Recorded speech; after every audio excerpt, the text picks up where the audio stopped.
श्री राधे राधे दोस्तों, आज मैं आपके लिए फिर से लेकर के आई हूँ श्री कृष्ण की एक कहानी।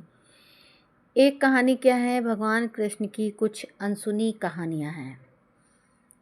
ओम श्री कृष्ण शरणम मम। हे परम प्रिय कृष्ण, मेरा सब कुछ आपको समर्पित है प्रभु, मुझे अपनी शरण में ले लो। कहा जाता है कि श्री कृष्ण का नाम लेने से ही जीवन से सारे दुख और कष्ट मिट जाते हैं और व्यक्ति को शांति तथा परम आनंद की प्राप्ति होती है। हिंदू दर्शन शास्त्र के अनुसार प्रत्येक देवी देवता के साथ कुछ विशेष गुण जुड़े होते हैं। जब भी हम भगवान शिव के बारे में सोचते हैं तो हमारे मन में ध्यान में बैठे हुए भगवान शिव का शांत सौम्य चेहरा, जिनके माथे पर अर्धचंद्राकार शशि से शोभित है, ऐसी छवि दिखाई देती है।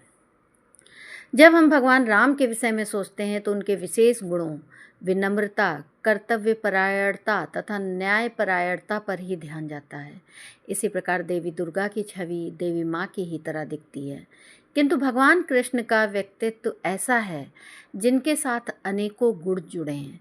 वे ऐसे देवता हैं जिन्होंने अपने शैशव काल में ही पूतना जैसी राक्षसी का वध किया तथा अपनी माँ यशोदा को अपने मुंह में संपूर्ण ब्रह्मांड समष्टि के दर्शन करा दिए। उनको एक नटखट चंचल बालक के रूप में भी जाना जाता है, जो बचपन में माखन चुरा कर खाता था, जिसने विशाल नाग कालिया को हराया तथा गोपियों संग मस्ती और लीलाएं करी और बाद में कुरुक्षेत्र की युद्ध भूमि में गीता के रूप में अर्जुन को परम ज्ञान दिया। हमारे धर्म ग्रंथों के अनुसार प्रत्येक जीव कुछ विशेष गुणों सहित, जिन्हें कलाएं कहा गया है, इस पृथ्वी पर जन्म लेता है और अधिकतम ये संख्या 16 हो सकती है, जिनके होने पर वो जीव संपूर्ण अवतार हो जाता है।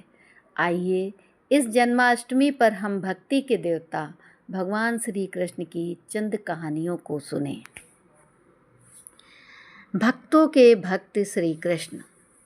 श्रीमद् भागवत में कृष्ण जन्म से जुड़ी अनेक कथाएं हैं। ऐसी मान्यता है कि किसी देवता किसी भगवान को उनके बालपन वाले रूप में दर्शन करना अपने आप में एक अत्यंत दुर्लभ घटना है, जिसके लिए देवता लोग भी युगों तक राह देखते हैं। एक लोकप्रिय कहानी के अनुसार एक बार भगवान शिव भी योगी का रूप धारण कर गोकुल आए थे, ताकि भगवान कृष्ण को बाल रूप में देख सकें।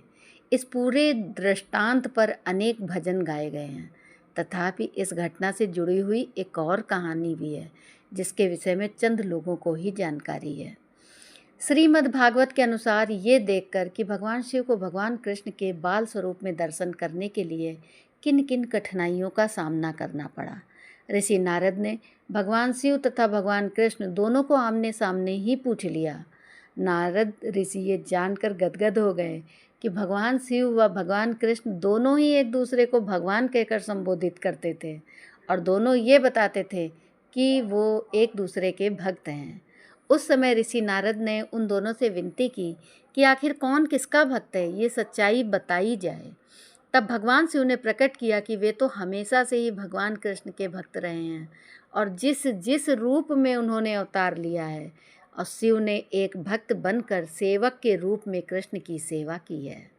भगवान शिव ने ये भी सूचना दी कि वे तो भगवान कृष्ण के सबसे बड़े भक्त हैं। ये सुनकर भगवान कृष्ण मुस्कुराए और तुरंत प्रत्युत्तर दिया कि चूँकि भगवान शिव उनके भक्त हैं, इसलिए वे स्वतः ही उनके यानी कि शिव जी के भक्त हो जाते हैं। ये वार्तालाप सुनकर नारद ऋषि की आंखों से आंसू बहने लगे और वो दोनों देवताओं के आगे नतमस्तक हो गए। ये अनेक उदाहरणों में पहला अवसर था जब भगवान कृष्ण ने ये कहा कि वे अपने भक्तों के सेवक हैं। ये उस लोकप्रिय मान्यता को भी उद्धृत करता है कि भले ही श्री कृष्ण समूचे ब्रह्मांड के लिए भगवान हों, परंतु वे सदैव अपने भक्तों की इच्छाओं का ही पालन करेंगे। जैसे भगवान शिव को देवों के देव माना जाता है, भगवान कृष्ण को भक्तों के भक्त के रूप में जाना जाता है। दूसरी कहानी लेकर के आए हैं गोपियाँ और भोजन का व्यर्थ होना। भगवान कृष्ण के प्रति गोपियों की भक्ति का उल्लेख किए बिना उनके विषय में कथा कहानियों का बखान करना कठिन होगा। कहा जाता है कि एक दिन सब गोपियों ने कृष्ण के लिए एक ठाटदार भोजन बनाने का निर्णय लिया। अपने घरों के नित्य प्रति कार्य पूरे करने के उपरांत उन्होंने लगातार कई घंटे मेहनत करके अपने प्रिय कृष्ण के लिए उत्तम भोजन तैयार किया। घंटों की मेहनत के बाद उन्होंने बनाए गए भोजन को सुशोभित बर्तनों में परोसा और कृष्ण के पिता नंदराय के घर चलकर गईं।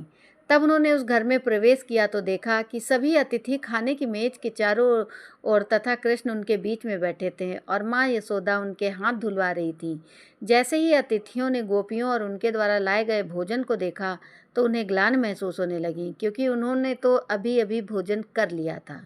सबने सोचा कि अपनी मेहनत को व्यर्थ होते देखकर गोपियों का तो दिल ही टूट जाएगा, किंतु गोपियों की दृष्टि तो केवल भगवान कृष्ण पर थी और वे उनकी ओर ही देखे जा रही थी। कुछ पलों के पश्चात उन्होंने अपने बर्तन नीचे रख दिए और कलात्मक रूप से अपने हाथ हिलाते हुए नृत्य करने लगीं। नंदराय, माँ यशोदा और अन्य सभी अतिथिगण ये देखकर चकित हो गए कि इतनी मेहनत से अपने बनाए हुए भोजन को व्यर्थ होते देखकर भी वे इतनी मस्त कैसे हो सकती थीं। एक मेहमान ने हिम्मत करके गोपियों से उनकी प्रसन्नता का कारण ही पूछ लिया। गोपियों ने अपने उल्लासपूर्ण नृत्य को रोका और हंसते हुए कहा कि वे तो ये सोच रही थी कि इतनी मेहनत से बनाए भोजन को ग्रहण करने के उपरांत कृष्ण के चेहरे पर जो तृप्ति का भाव आएगा वो कितना दिव्य होगा। जब हम यहाँ पहुँची तो हमारी आँखों ने कृष्ण के चेहरे को देखा और हमें उनके चेहरे पर तृप्ति का वही भाव दिखाई दिया। इस बात का तो कोई महत्व ही नहीं है कि उन्होंने किसके हाथ का बना भोजन खाया, क्योंकि उनका तो जीवन ही कृष्ण की तृप्ति के लिए है और उनके तृप्त चेहरे को देखना मात्र ही उनके जीवन की सबसे बड़ी खुशी थी। ऐसी अद्भुत कहानियाँ आई हैं जिनसे हम समझ सकते हैं कि वे देवता कितने तेजस्वी होंगे जो अपने भक्तों में भक्ति की ऐसी गहरी भावना भर दें, और कितनी महान वो गोपियाँ थीं जो अपने इष्ट के प्रति अपनी निष्ठा रखने में समर्थ थीं। अब इसी सीरीज में हम कहानी 3 लेकर के आए हैं, भगवान कृष्ण एक संपूर्ण गुरु। भगवान कृष्ण के चंद उद्गारों में से एक ऐसा भी है जब उन्होंने इस बात पर शोक प्रकट करते हुए कहा कि कैसे उनके प्रिय भक्त कई बार संकल्प ले लेंगे जिनका फलित होना असंभव होगा, किंतु फिर भी उन्हें उनको पूरा करवाने के लिए आकाश पाताल एक करना पड़ेगा, क्योंकि वे तो भक्तों के भक्त हैं। ऐसा एक संयोग तब बना जब युद्ध में अर्जुन पुत्र अभिमन्यु का वध कर दिया गया। चक्रव्यूह के रूप में एक सामरिक चाल चलकर कौरवों के खेमे के सभी मुख्य योद्धाओं ने मिल अभिमन्यु का वध कर दिया था। इस कूट चाल की योजना 100 कौरवों की इकलौती बहन दुशाला के पति जयद्रथ द्वारा सुझाई गई थी। अभिमन्यु की मृत्यु के उपरांत अर्जुन ने अगले दिन का सूर्यास्त होने से पहले जयद्रथ का वध करने और ऐसा न कर पाने की स्थिति में स्वयं का आत्मदाह करने की शपथ ले ली। उस रात कौरव बहुत प्रसन्न होकर जश्न मना रहे थे, क्योंकि उन्हें विश्वास हो चला था कि उन्होंने युद्ध जीत लिया है। वे सब मिलकर अगले दिन जयद्रथ को अपनी सेना के बीच में छिपाने की योजना बनाने लगे ताकि अर्जुन उन तक पहुंच ही ना सके, और ये भी कि यदि किसी प्रकार अर्जुन जयद्रथ को मारने में सफल हो भी जाते हैं तो उनके पास एक और सर्वश्रेष्ठ युक्ति थी। जयद्रथ के पिता एक संत पुरुष थे और उन्होंने अपने पुत्र को वरदान दिया था कि जो कोई भी जयद्रथ को मारेगा उसके स्वयं के हजारों टुकड़े होकर जमीन पर बिखर जाएंगे। इसलिए कौरव आश्वस्त थे कि इधर अथवा उधर दोनों दशाओं में अर्जुन की मृत्यु निश्चित थी। इस प्रकार अगले दिन भी महाभारत का घमासान जारी रहा, जिसमें अर्जुन अपने तथा जयद्रथ के बीच में दीवार की तरह खड़े किए गए सैनिकों को मारकर जयद्रथ तक पहुंचने के लिए भरसक प्रयत्न कर रहे थे। उस दिन उन्होंने हजारों सैनिकों को मौत के घाट उतार दिया, किंतु फिर भी जयद्रथ तक नहीं पहुंच पाए। जब संध्या की बेला निकट आ रही थी तब भगवान श्री कृष्ण ने, जो हमेशा सत्य के ही पक्षधर थे, अपने सुदर्शन चक्र का उपयोग कर सूर्य देव को कुछ देर के लिए छिपा दिया। उधर सूर्य को डूबते हुए देखकर कौरवों ने ये सोचा कि अब युद्ध विराम का समय हो गया है, क्योंकि सूर्यास्त हो चुका है। उत्सव मनाना आरंभ कर दिया। उस समय जयद्रथ भी अपने ठिकाने से बाहर निकल आया और प्रसन्न चित्त होकर अर्जुन के सामने खड़ा हो गया। उस समय भगवान कृष्ण ने अपना सुदर्शन चक्र वापस ले लिया, जिससे सूर्यदेव फिर से प्रकट हो गए। ये जानकर कि अभी सूर्यास्त नहीं हुआ था और उस दिन का युद्ध विराम नहीं हुआ था, जयद्रथ भयभीत होकर अपने शिविर की ओर वापस भागने लगा। अर्जुन उसी समय अपना धनुष बाण निकालकर जयद्रथ को मारने ही वाला था कि भगवान श्री कृष्ण ने उनका हाथ पकड़ लिया। उन्होंने अर्जुन को निर्देश दिया कि जयद्रथ का शीश इस प्रकार उड़ाओ कि वो कट कर उनके ही पिता की गोदी में जा गिरे। अर्जुन ने निशाना लगाकर अपना तीर छोड़ दिया। उस तीर के वार से जयद्रथ का सिर धड़ से अलग हो गया। उस वार की शक्ति इतनी तीव्र थी कि उसका शीश उड़कर युद्ध भूमि से मीलों दूर जाकर ठीक उसके पिता वृद्ध छत्र की गोद में गिरा। वृद्ध छत्र ये देखकर विचलित हो गया और उस हड़बड़ी में उनकी प्रतिक्रिया के फलस्वरूप जयद्रथ का शीश जमीन पर गिर गया। चूँकि जयद्रथ का शीश उसके पिता वृद्ध छत्र ने ही भूमि पर गिराया था, उनके वरदान के अनुसार उन्हीं के शरीर के 1000 टुकड़े होकर बिखर गए। इस कहानी के अनुसार भगवान कृष्ण ने अर्जुन के गुरु की भूमिका निभाई। अर्जुन ने जिस लक्ष्य को लेकर शपथ ली थी वो कार्य लगभग असंभव ही था। इसमें समय, सीमा तथा ज्ञान की बाधाओं के साथ साथ अर्जुन के शत्रु की रक्षा करने वाली एक शक्ति भी थी। किंतु भगवान कृष्ण ने एक गुरु के रूप में अर्जुन को उत्तम सलाह दी, जिसके परिणाम स्वरूप उन्होंने न केवल अर्जुन को निश्चित मृत्यु से बचाया, अपितु उनके द्वारा ली गई शपथ को भी पूर्ण करवाया।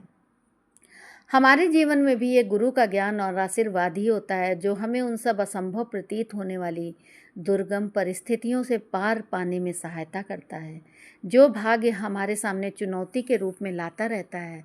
सुख और दुख जीवन रूपी सिक्के के 2 पक्ष हैं जिनसे हम बच नहीं सकते, परंतु अपने गुरु अथवा अपने इष्ट जिनको हम मानते हैं की कृपा से हम मार्ग में आने वाली रुकावटों से अधिक प्रभावित हुए बिना अपना जीवन अधिक संतुलित ढंग से जी सकते हैं।